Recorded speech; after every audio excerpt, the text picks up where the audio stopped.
اگر Jammu Kashmir national conference doctor صاحبہ کو مینڈیٹ نہیں دیتی ہے تو ڈاکٹر صاحبہ کیا کریں گی؟ میرے سامنے یہ چیزیں کوئی میٹر نہیں کرتی، کوئی چیلنج میرے سامنے نہیں ہے. انشاءاللہ ہم جو ہیں ابھر کے آئیں. میں ایم ایل اے بن رہی ہوں نا، اگر اللہ تعالیٰ بنائے گا مجھے، اگر میری قسمت میں ہوگا تو میں یہ تنخواہ کے لیے نہیں بن رہی ہوں.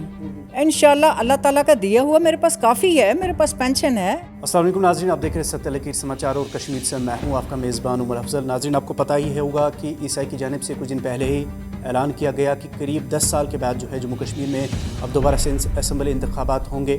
اور اگر ہم بانڈی پورہ کانسٹیچوئنسی کی بات کریں تو بانڈی پورہ میں اس وقت جو ہے سیاسی ماحول گرم ہے اور سبھی کی نظریں بانڈی پورہ کانسٹیچوئنسی پر ہیں، کیونکہ کئی سارے لیڈران جو ہیں وہ انتظار کر رہے ہیں کہ کون کون کینڈیڈیٹس جو ہیں وہ بانڈی پورہ سے الیکشن لڑ رہے ہیں. تو اسی بیچ ہمارے ساتھ موجود ہیں جموں کشمیر نیشنل کانفرنس کے ایک سینئر لیڈر جو کہ ایکس سی ایم او بانڈی پورہ بھی رہ چکی ہیں اور کئی سارے خدمات جو ہیں انہوں نے بانڈی پورہ میں کی ہوئی ہیں لوگوں کی. تو انہی سے سیاست کے حوالے سے اور بانڈی پورہ کی سیاست کے حوالے سے ہی بات چیت کرنے کی کوشش کریں گے. ہمارے ساتھ موجود ہیں ڈاکٹر بلقیس جی. میم بہت بہت شکریہ وقت دینے. Thank you. اعوذ باللہ من الشیطان الرجیم، بسم اللہ الرحمن الرحیم. میم، قریب 10 سال کے بعد جموں کشمیر میں اسمبلی انتخابات ہونے والے ہیں. پہلے اس فیصلے کو آپ کس نظر سے دیکھیں؟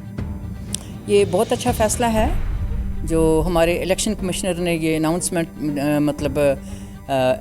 اناؤنسمنٹ کی ہے الیکشن کی. تو اس میں ہم بہت زیادہ خوش ہیں، عوام بھی بہت زیادہ خوش ہے.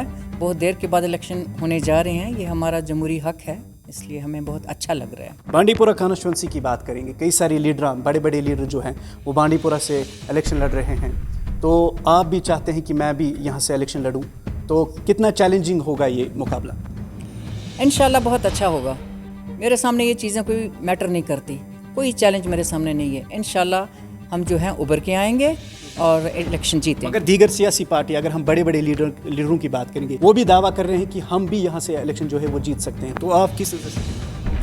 دیکھو، وہ لوگ ایکسپیرینس لوگ ہیں، انہوں نے پہلے الیکشن جیتے بھی ہیں، انہوں نے پہلے الیکشن ہارے بھی ہیں. اب یہ موقع ہے، ایک نیا فیس آیا ہے، ایک نیا چہرہ آیا ہے. تو وہ لوگوں کو ڈفرینشیٹ کرنا ہوگا کہ یہ چہرہ پہلے کیا کر چکا ہے، اب کیا کر سکے. لوگ ڈفرینشیٹ کر سکتے ہیں؟ بالکل، لوگوں کو ہی تو فیصلہ کرنا ہے نا، اس چیز کا لوگوں کو ہی فیصلہ کرنا ہے کہ ان لوگوں نے آج تک کیا کیا اور یہ چہرہ جو نیا ہے کیا کرنے جا رہا ہے، اور اس نے نان پولیٹیکل ہوتے ہوئے بھی کتنے خدمات انجام دی ہے. یہ لوگوں کو پتہ ہے، یہ فیصلہ لوگوں کے اوپر ہے، یہ لوگ ڈیسائیڈ کریں گے. تو چلیے آپ کی پارٹی کی بات کریں گے. انہوں نے اپنے جو منشور ہے وہ جاری کیا ہے، مگر اگر آپ ایم ایل اے جو ہے بانڈی پورہ میں بن چکی تو آپ کیا کریں گے؟ کیا کیا منشور جو بانڈی پورہ کے لیے آپ رکھیں؟ ہم اس میں ایسا ہے کہ سب سے پہلے جو وومن امپاورمنٹ ہے اس کو ہم پرزور خواتین کو حق دلوانے کی کوشش کریں گے. ہماری خواتین، خاص کر ہمارے پہاڑی علاقوں کی خواتین بیچاری الٹریٹ ہیں، ان کو کوئی ایجوکیشن کا اتنا وہ نہیں ہے، اتنا شعور نہیں ہے. ہم کیا کریں گے کہ جیسے ہمارے قرآن پاک میں بھی لکھا ہے، اقرأ باسم ربک الذی خلق الانسان من علق اقرأ وربک الاکرم الذی علم بالقلم. سب سے پہلے جو آیت اتری ہے وہ ہماری ایجوکیشن کے بارے میں تھی، وہ ہماری تعلیم کے بارے میں تھی.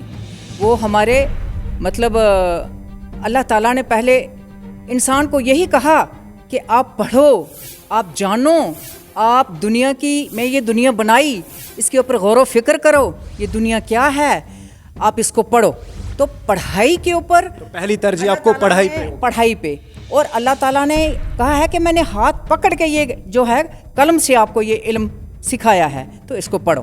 بانڈی پورہ کے نوجوانوں کے لیے آپ کیا کریں؟ مختصری کریں گے. بانڈی پورہ کے نوجوانوں کے لیے آپ کیا کریں گے؟ بانڈی پورہ کے نوجوانوں کے لیے ہم یہ کریں گے کہ ہمارے جو نوجوان ہیں اس وقت بڑی ان امپلائمنٹ یوتھ ہے، اور جو ڈرگز میں ادھر ادھر انوالو ہو رہی ہے کیونکہ ان کو ڈپریشن آتی جا رہی ہے، پڑھ لکھ کے بیکار بیٹھے ہوئے ہیں، ان کے پاس کوئی کام نہیں ہے، ان کے پاس کوئی مزدوری نہیں ہے.